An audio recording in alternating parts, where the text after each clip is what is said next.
आगे बढ़ते हैं न्यूज ब्लास्ट में। बांग्लादेश के प्रधानमंत्री शेख हसीना का भारत दौरा और शेख हसीना अब से कुछ देर में दिल्ली एयरपोर्ट पर पहुंचेंगी। अपराह्न 4 बजे विदेश मंत्री डॉक्टर एस जयशंकर से मुलाकात वो करने वाली है। दिल्ली के होटल आईटीसी मौर्य में दोनों की मुलाकात होगी।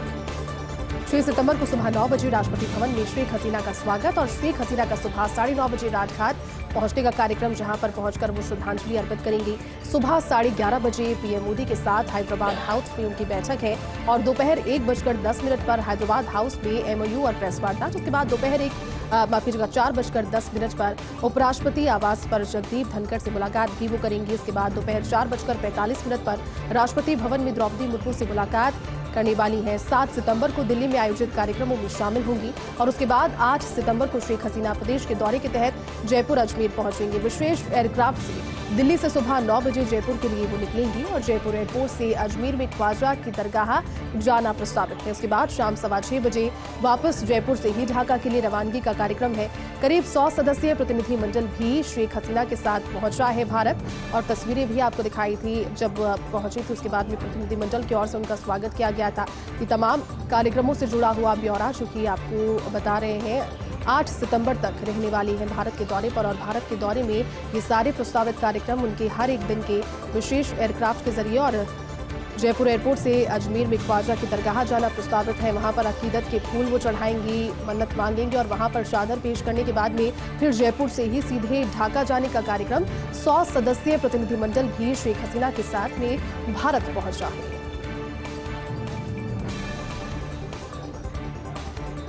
बांग्लादेश के प्रधानमंत्री शेख हसीना का भारत दौरा है। हर एक जानकारी आपको उनके दौरे से जुड़ी हुई दे रहे हैं। सबसे पहले देखिए आज जब वो पहुंची उस समय की तस्वीरें, जब पालम एयरपोर्ट पर उनका स्वागत किया गया। प्रतिनिधिमंडल वहां पर उनकी अगवानी के लिए था। प्रधानमंत्री नरेंद्र मोदी से मुलाकात वो करने वाली है। हैदराबाद हाउस में मुलाकात होगी, साथ ही एमओयू भी साइन किए जाएंगे और उनकी निगाहें भी इन एमओयू पर टिकी हुई है क्योंकि बांग्लादेश के विकास के लिए और डेवलपमेंट के लिए जिस तरह से भारत की ओर बांग्लादेश काफ़ी लंबे समय से उम्मीदों भरी निगाहों से देख रहा था, उसके एमओयू भी यहाँ प्रधानमंत्री नरेंद्र मोदी से मुलाकात के बाद सिग्नेचर उन पर किए जाएंगे, साइन किए जाएंगे।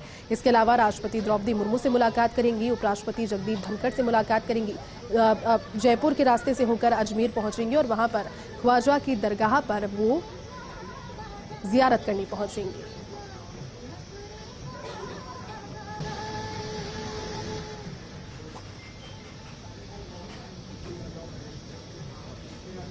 मुख्यमंत्री अशोक गहलोत का गुजरात दौरा है। कल शाम को दिल्ली से अहमदाबाद मुख्यमंत्री अशोक गहलोत पहुंचे थे। आज अहमदाबाद में रिवर फ्रंट पर कांग्रेस का एक बड़ा कार्यक्रम है और अब से कुछ देर के बाद परिवर्तन संकल्प महारैली को राहुल गांधी संबोधित करने वाले हैं। इस रैली की तैयारियों को लेकर मुख्यमंत्री अशोक गहलोत ने मोर्चा संभाले रखा है। राहुल गांधी के अहमदाबाद पहुंचते ही एयरपोर्ट पर उन्हें रिसीव किया और Rahul Gandhi state warehouse में कार्यकर्ताओं से फिलहाल मुलाकात कर रहे हैं। मुख्यमंत्री अशोक गहलोत और प्रदेश प्रभारी डॉक्टर रघु शर्मा भी साथ में मौजूद हैं और साथ ही गुजरात के सीनियर ऑब्जर्वर मुख्यमंत्री अशोक गहलोत आज शाम में दिल्ली से वहां से उसके बाद निकलेंगे। बीजेपी में एंट्री का मेवाड़ के ओमकार वालिया और भगवती लाल मिनारिया की बीजेपी में एंट्री हुई और ऐसे में कहा जा रहा कि बिना गुलाबचंद कटारिया से सलाह लिए हुए इन दोनों की एंट्री हुई है। जब कटारिया के संज्ञान में ये बात आई तो कहा कि एक बार मुझसे सलाह तो लेते, मेरे पास भी मेवाड़ में दीर्घकालीन राजनीति करने का अनुभव है, लेकिन मुझसे सलाह नहीं ली गई। इस चीज को उन्होंने कबूला। उन्होंने कहा कि मेरे पास मेवाड़ में दीर्घकालीन यानी कि एक लंबा राजनीतिक अनुभव है। और अब जब आज दोनों नेताओं को शपथ दिलाई जा रही थी बीजेपी की सदस्यता, तब भी नेता प्रतिपक्ष कटारिया उस समय मंच पर मौजूद नहीं थे। उसके बाद में जानकारी सामने आई कि क्या इस चीज से आहत है वो, क्योंकि उनसे सलाह मशवरा नहीं किया गया इन दोनों को लेकर के। बहरहाल सियासी गलियारों में चल निकली कटारिया की नाराजगी पर अब ये चर्चा और ये चर्चाएं होने लगी है कि मंच पर उनका नहीं होना और उसके बाद में उनका ये भी कहना कि मुझसे सलाह मशवरा नहीं किया गया, कहीं ना कहीं उनकी नाराजगी को ये जाहिर करता हुआ।